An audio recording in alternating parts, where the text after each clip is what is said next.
이스라엘의 마나임 베이긴 수상 제임스에 미국을 국빈 방문하게 됩니다. 그 당시 미국 대통령은 로널드 레이건 대통령이었습니다.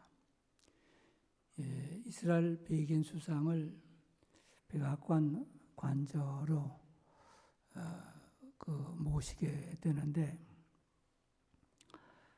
이 베이긴 수상이 레이건 수상 집무실에 딱 들어가니까 첫 번째로 눈에 띄는 것이 커다란 테이블 위에 3개의 전화기가 놓여 있었습니다. 베이긴 수상이 레이건 대통령에게 묻습니다. 이 전화기들은 어디에 사용됩니까? 라고 물으니까 레이건 대통령이 대답하기를, 신전화기는 행정부와 연결된 전화이고, 빨간 전화기는 그 당시 구소련과 연결된 비상전화기입니다. 그리고 마지막 누런 황금색 전화기는 하나님과 통화하는 전화기입니다. 라고 대답했습니다. 이 베이긴 수상이 하나님과 통화한다라고 하는 말에 기분이 좀 상한 어조로 말합니다. 하나님과 통화하는데 통화료가 얼마입니까? 물으니까 이 레이건 대통령이 빙그레 웃으면서 좀 비쌉니다. 10,000불입니다. 그러니까 우리나라 돈으로 1,000만 원이 넘는 셈이죠. 이만큼 가치가 있는 전화라고 설명을 합니다. 그리고 나서 얼마 후에 미국 대통령 레이건이 이스라엘의 초청을 받고 국빈으로 이스라엘에 방문하게 되는데, 역시 베이건 직무실에 레이건 대통령이 들어서게 됩니다. 역시 3개의 전화기가 있었다고 합니다. 그래서 묻습니다. 어디에 사용하느냐고. 그랬더니 백색 전화기는 주로 의사당과 연결된 전화이고, 빨간색 전화기는 이집트와 연결된 비상전화기입니다. 그리고 황금색 전화기는 역시 하나님과 통화하는 전화기입니다. 라고 대답했습니다. 그러니까 레이건 대통령이 또 역시 묻습니다. 하나님하고 통화하는데 이스라엘에서는 요금이 얼마나 됩니까? 라고 하니까 이 베이긴 수사관이 여기 중요한 대답을 하게 됩니다. 우리 이스라엘 나라는 하나님의 나라입니다. 하나님께서 선택하신 선민이 살고 있는 이스라엘 나라, 하나님의 나라입니다. 하나님의 나라이기 때문에 국제 전화 요금이 아니고 국내 전화 요금이기 때문에 쌉니다. 라고 대답한 것입니다. 그리고 말합니다. 우리 이스라엘 나라는 하나님의 지배를 받는 나라요, 하나님의 통치를 받고 하나님을 왕으로 모시고 사는 나라이기 때문에 그렇습니다. 이것이 이스라엘 민족의 전통적인 유대인들의 신앙 고백입니다. 매우 중요한 고백이라고 생각합니다. 여러분, 우리 대한민국이 하나님의 다스리는 나라가 되었다면 얼마나 좋겠습니까? 우리 영통교회가 하나님이 다스리는 교회가 되고, 우리 가정이 하나님이 다스리는 가정이 되었다면 얼마나 좋겠습니까? 좀 더 말씀드립니다. 우리 교회나 우리 가정이 하나님의 다스림을 완전히 받는 교회 또는 가정이 되어야 한다, 그 말입니다. 이것이 우리 그리스도인의 궁극적인 신앙 고백인 것입니다. 창세기 1장 2장에 나오는 에덴 동산은 하나님이 완전히 다스리시고 통치하는 동산이었습니다. 그렇기 때문에 평화의 동산이요 죽음이 없는 낙원이었습니다. 그러나 죄가 들어오기 시작했습니다. 그리고 사탄의 역사가 실현됩니다. 결국은 사탄의 지배를 받고 말았습니다. 그러므로 평화가 깨지고 불효화음이 일어나고 오늘의 죄악된 세상이 된 것이 아니겠습니까? 바로 여기에 예수 그리스도가 이 땅에 오셔야만 한 것입니다. 예수님이 이 땅에 오셔서 첫 번째로 외친 말씀이 무엇입니까? 천국이 가까웠다. 하나님의 나라가 가까웠다. 회개하라. 그러므로 예수님께서 이 땅에 오신 목적은 신라권, 잊어버린 낙원을 다시 회복시키기 위해서, 복낙원시키기 위해서 예수님이 이 땅에 오신 것이 아니겠습니까? 예수님께서 이 땅에 오셔서 말씀하신 모든 말씀의 주제가 전부 하나님의 나라입니다. 하나님의 나라는 이렇다. 하나님의 나라는 이렇게 세워진다. 하나님의 나라는 이렇게 될 것이다. 신약 성서의 사복음에 있는 모든 내용들이 전부 다 하나님의 나라에 대한 내용입니다. 다른 거 없습니다. 지금 내가 거하는 이곳이 교회든지 사회든지 가정이든지 하나님의 주권이 실현되고 하나님의 통치가 완전히 성취되면은 이것이 바로 하나님의 나라라고 하는 것입니다. 우리 한국 교인들 중에는 꼭 죽으면은 천당 간다, 하나님의 나라 간다라고 하는 개념이 너무도 강한 것 같습니다.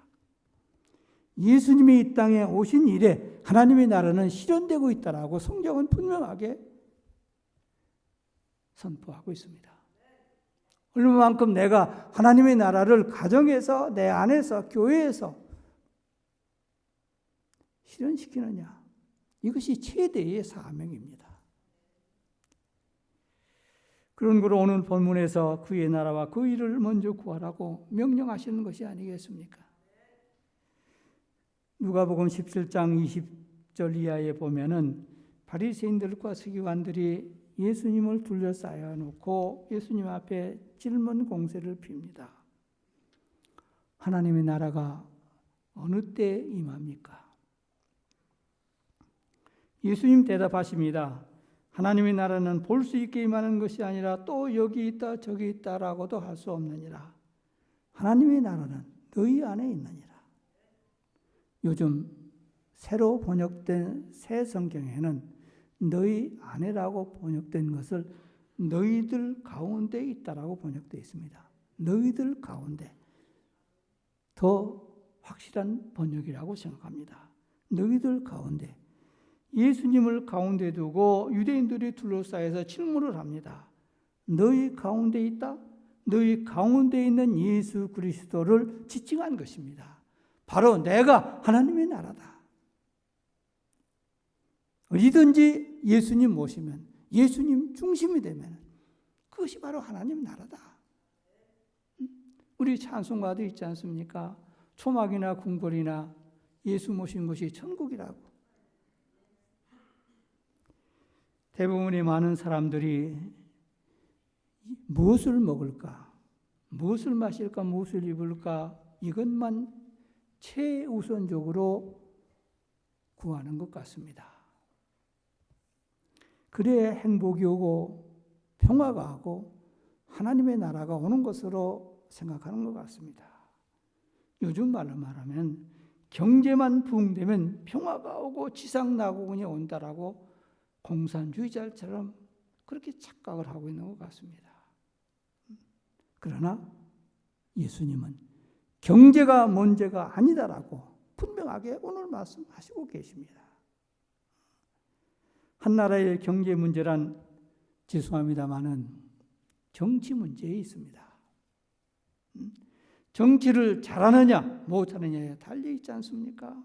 원래 정치인들이란 나라 살림을 맡아서 국민을 어떻게 하면 편안하게 잘 살게 번영하게 하느냐, 이것이 정치의 원 목적입니다. 가정도 교회도 사회도 마찬가지입니다. 어느 나라든지 정치를 잘못하니까 나라가 어지럽고 경제가 파탄나는 것이 아니겠습니까? 그런데 또한 정치 문제는 도덕성에 근거한 것입니다. 양심의 문제예요? 의의 문제입니다. 그렇다면 이 도덕성의 뿌리가 어디에 있느냐? 오늘 본문 말씀 그의 의에 있는 것입니다.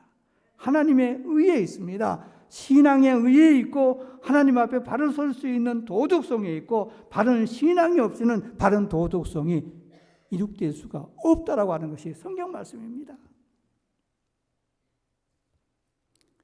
하나님 앞에 부끄럽지 않는 도덕성, 하나님 앞에 바로 설 수 있는 양심이 나라를 바로 세울 수 있고 교회를 바로 세울 수 있고 미래가 보장되는 것입니다. 여러분, 바른 도덕성, 의가 없이는 절대로 오래가지 못합니다. 세계 역사를 보세요. 부정부패로 나라가 다 망했다라고 하는 건 역사적으로 증명되고 있지 않습니까? 죄악이 관용돼서 나라가 망하지 않습니까? 경제가 잘못돼서 군사력이 약해서 나라가 망했다는 나라는 없다고 합니다. 유명한 역사가인 토인비는 미래를 산다라고 하는 책에서 많은 역사를 연구한 끝에 그는 이렇게 말하고 있습니다.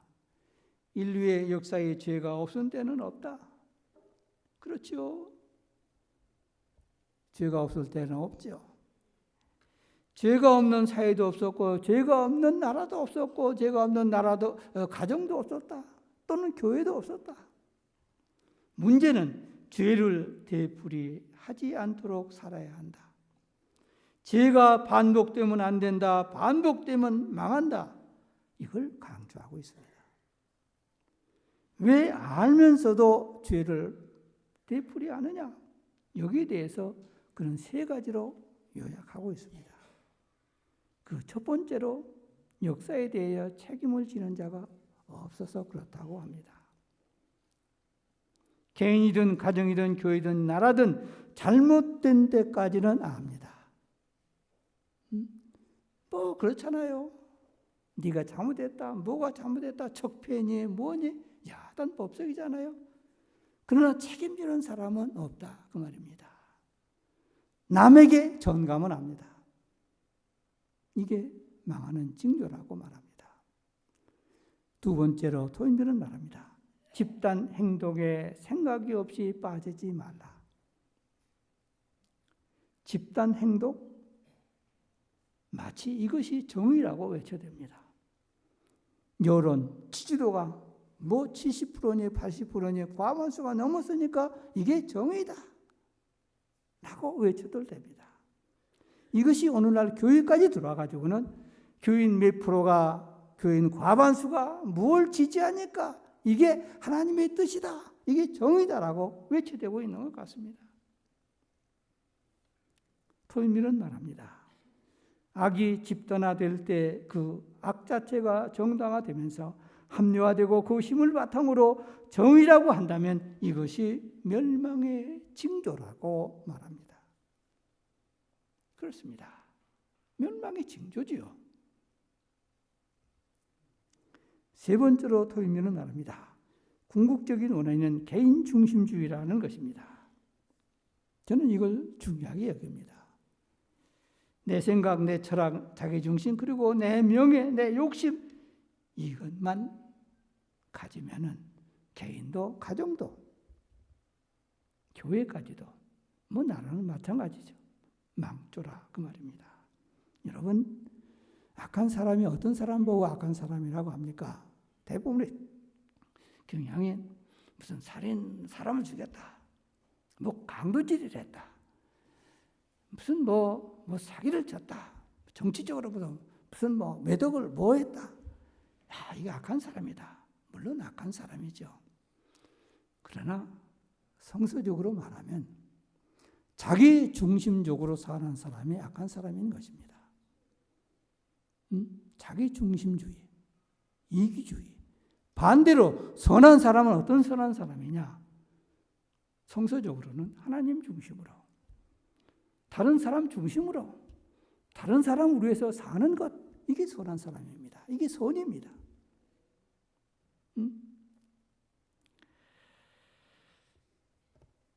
창세기 1장 2장에 나오는 에덴 동산 중앙에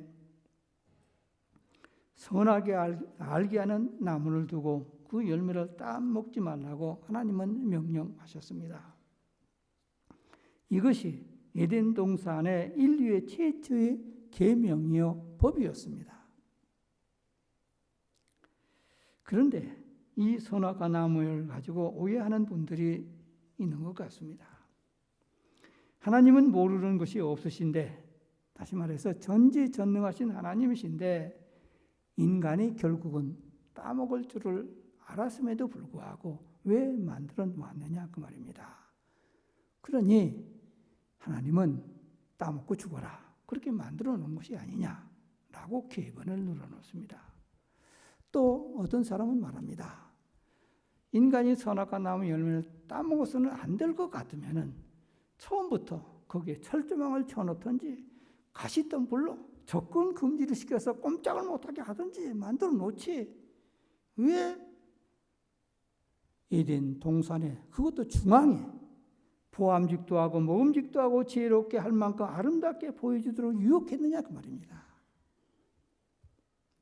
어떻게 보면은 말이 되는 것 같아요. 좀 이유가 있는 것 같습니다. 그러나 에덴 동산 중앙의 선악과 나무의 열매는 신학적으로 매우 중요한 의미를 지니고 있습니다. 대부분은 이렇게 해석합니다. 하나님은 보이지 않습니다. 하나님은 보이지 않습니다. 그런데 유일하게 보이는 하나님의 상징화시킨 것이 선악과 나무라고 하는 사실입니다. 쉽게 말하면 보이는 하나님으로 만들어 놓으셨다 그 말입니다. 왜요? 이 나무를 볼 때마다 하나님을, 말씀을 알 수 있도록, 기억하게 하도록, 하나님 중심으로, 하나님 말씀 중심으로 살아야 된다라고 하는 것을 알기 위해서, 요즘 말로 말하면 이렇게 말하면 됩니다. 하나님의 말씀이 너희 가치관이 되고 너희 인생관이 되라. 그래야만 된다. 그걸 알도록 눈으로 확실하게 보이는 하나님으로 상징화시켰다 그 말입니다. 인간은 하나님의 영영 안에 살도록 창조되어 있습니다. 옛날이나 창세기서나 지금이나 마찬가지 아닙니까? 하나님의 통치를 받고 살아야만이 에덴 동산이 낙원이 될 수 있고 인간이 죽지 않도록 되어 있었습니다. 그러므로 따먹지 말라. 이 법은 에덴 동산의 법이요, 원칙이요, 질서요, 인간 삶의 중심이요, 하나님의 의라고 하는 사실입니다. 여러분, 선악과 나무 열매를 먹지 말라. 먹으면 죽는다. 먹지 않으면 산다. 다시 한번 깊이 생각해 보세요. 먹으면 죽는다. 먹지 않으면 산다. 죽고 사는 것을 네가 스스로 선택하라. 그 말씀 아닙니까? 먹으면 죽을 것이고 먹지 않을 것이면 산다. 그러니 내 스스로 죽고 사는 것을 결정하라. 이걸 또 이렇게 설명할 수 있겠죠. 먹으면은 불행해지고 먹지 않으면 복을 받고 행복해진다. 먹으면은 저주를 받고 먹지 않으면은 영생하게 산다. 복과 저주, 행복과 불행, 이걸 내 스스로 선택하라. 이 말씀이십니다. 응? 오늘 본문에서 강조되는 말씀이 무엇입니까? 죽고 사는 것을 내가 선택하라 하면서 오늘 본문에서는 뭐라고 말씀하십니까? 먼저 그의 의를 구하라. 먼저 그의 의를 구하라. 그러니까 먼저 그의 의를 구하지 않는 경우가 너무도 많기 때문에 먼저 그의 하나님의 의를 구하라고 하는 말이 아니겠습니까? 먼저 하나님의 의를 구하면 죄에 대해서 유혹도 시험도 죄질 일이 없다 그 말입니다. 그렇지 않습니까? 제일 먼저 해야 될 것이 하나님의 나라와 그 의를 먼저 구하면은 네가 산다. 네가 복을 받는다. 그 말씀 아닙니까? 근데 먼저가 아닐 때는 네가 죽는다. 네가 불행해진다. 네가 저주를 받는다. 그 말씀 아닙니까? 또 여기 중요한 의미가 있잖아요. 여러분, 인간이 살아가는데 우리가 노동하면서 살아갑니다. 그런데 말입니다. 먼저 할 것을 먼저 하면은 그 다음 것은 자연스럽게 이루어진다고 합니다. 그런데 먼저 할 일을 하지 않고 후에 할 일을 하면은 이게 뒤죽박이 되는 거예요. 적은 일이나 큰 일이나 모든 일이 그렇지 않습니까? 인간이 살아가는데 가장 먼저 해야 될 것이 하나님의 나라 그 의이다.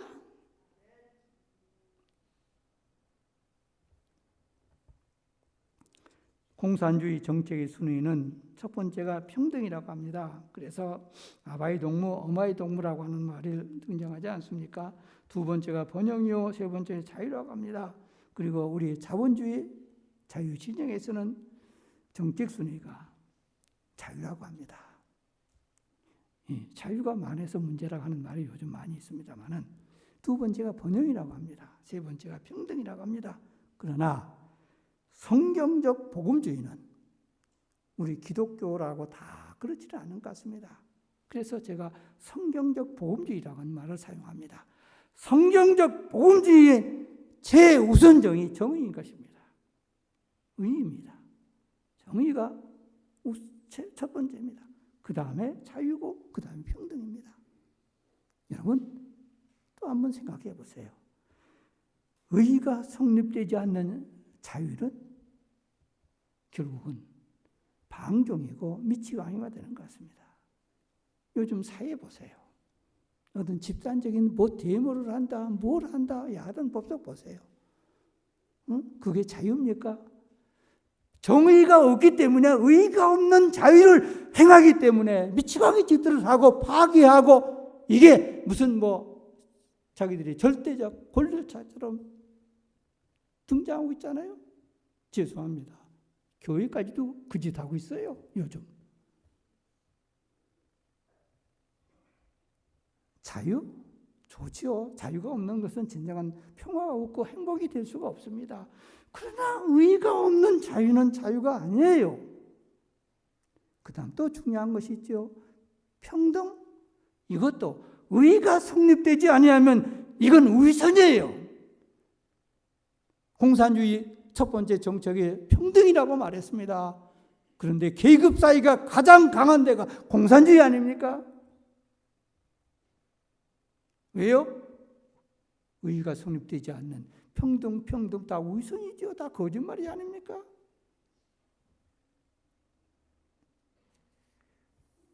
그러므로 먼저 그의 의를 구하라.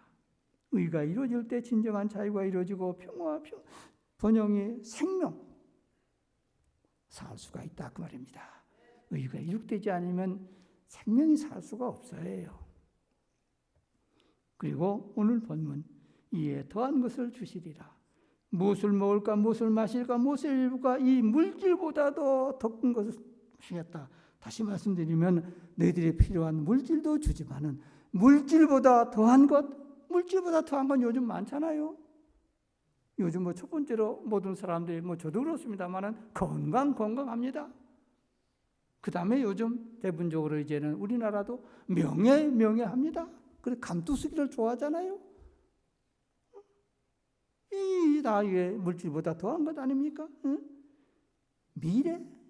이 물질보다 더하잖아요. 물질 가지고 미래를 만들 수는 없잖아요.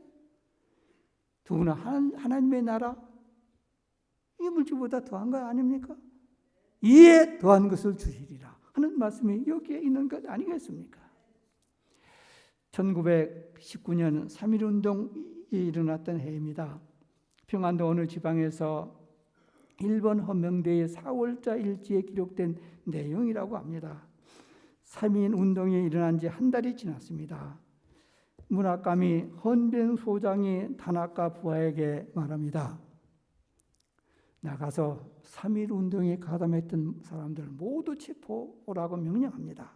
이 다나카 부하가 밖에 나가 한 바퀴 돌고 들어와서 그의 상관한테 보고합니다. 누가 만세를 부르는지 도대체 모르겠습니다 하고 말합니다. 그랬더니 이 무라카미 소장이 하는 말이, 그렇다면 예수 믿는 사람들을 전부 다 모조리 잡아와라 라고 말합니다. 근데 예수 믿는 사람을 어떻게 알 수 있습니까? 라고 또 말하니까 이 무라카미 소장이 하는 말이, 모든 사람을 만나는 사람마다 당신 예수 믿어? 당신 교회 다녀? 그것만 물어봐라. 예수 믿는 사람은 절대로 거짓말을 하지 않는다 라고 말했다고 합니다. 이 말이 무슨 말입니까? 초대교회 그 당시에는 예수 믿는 사람들은 절대로 거짓말을 하지 않는 것을 무라카미 소장이 알고 있었다 그 말입니다. 얼마나 중요한 내용입니까? 이것이 우리 나라의 초대교회 그리스도인들의 정체성이었습니다.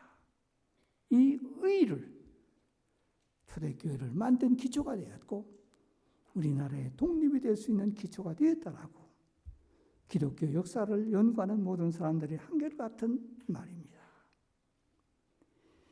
우리의 신앙 고백, 예수를 믿음으로 의롭다함을 얻는다. 그거 모르는 사람은 없습니다. 주인이 예수를 믿음으로 의인이 됩니다.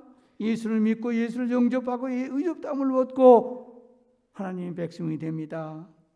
그리고 천당도 갑니다. 이거 모르는 사람 없어요.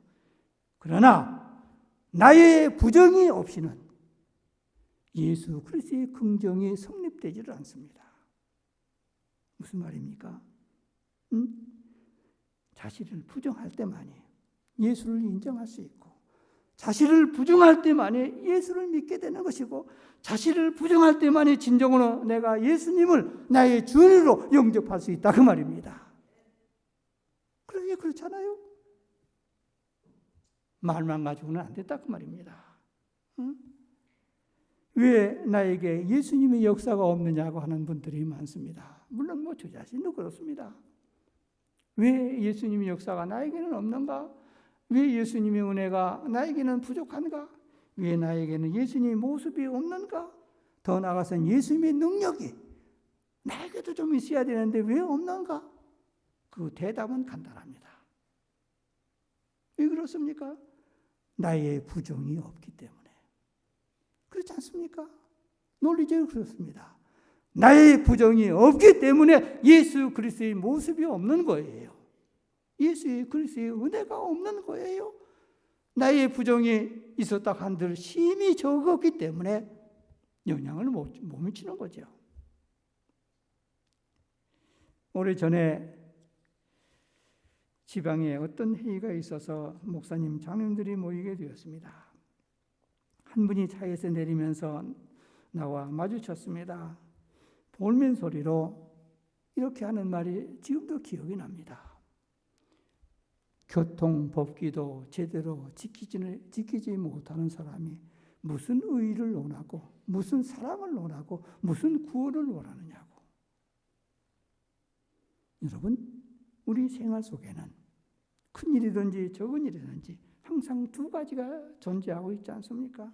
에덴 동산에서 선악과 나무를 두고서 먹지 말라, 먹어라, 이 두 가지가 있듯이 오늘에도 항상 적은 일이든 어떤 일이든지 어느 때든지 먼저 하나님의 의냐, 먼저 내 생각이냐, 내 뜻대로 하느냐, 이 두 가지는 항상 작용하고 있습니다. 무엇을 해야 하겠습니까? 무엇을 하는 것이 우리가 살 길이겠습니까? 오늘 본문의 34절 말씀 보세요. 그러므로 내일 일을 염려하지 말라. 내일은 내일에 염려할 것이요 한날의 괴로움은 그날에 족하니라. 내일을 염려하지 말라. 한날의 괴로움은 그날에 족하니라. 여러분, 의를 지키며 산다는 것은 항상 고통이 있고 손해라는 것 같습니다. 사실 그렇습니다. 또 죄를 지으면은 그 즉시는 편한 것 같고 승리하는 것 같습니다. 그러나 시간이 지나면 또한 내게 고통이 온다라고 하는 것도 여러분들 경험하셨으리라고 생각합니다. 그런 거로 의를 지키든지 죄를 짓든지 한 날의 괴로움은 있다 그 말입니다. 한 날의 괴로움에 족하느니라. 그러나 염려하지 말라. 그러나 염려하지 말라. 저는 이렇게 해석합니다. 오늘 의를 이루었으면 내일의 의의 열매가 맺힐 것이 아니겠습니까? 반대로 오늘 죄를 지었으면 내일의 죄를 지은 열매가 맺지 않겠습니까? 여러분, 심는 대로 거둔다라고 하는 이 법칙보다 더 명확한 법칙은 없다고 합니다. 그렇습니다. 심는 대로 거두리라. 얼마나 명확한 법칙입니까? 먼저 그의 나라를 구하라. 인간의 궁극적인 소망이 그의 나라, 하나님의 나라이기 때문에 그렇습니다. 그래야 되지 않겠습니까? 이 세상에서 얼마나 살겠습니까? 그리고 그의 의를 먼저 구하라. 그 의가 모든 것의 기초가 되고 근본이 되기 때문에 그렇습니다. 그의 의가 없이는 망상이요, 허상이요, 허무요, 결국은 망하게 될 것입니다. 이게 제 말이 아니잖아요. 우리의 삶의 원칙을 바로 해야 하는 것입니다. 그의 나라, 그의 일을 두고 사는 나와 여러분들이 되시기를 간절히 바랍니다. 기도하겠습니다. 우리 아버지 하나님, 이 땅에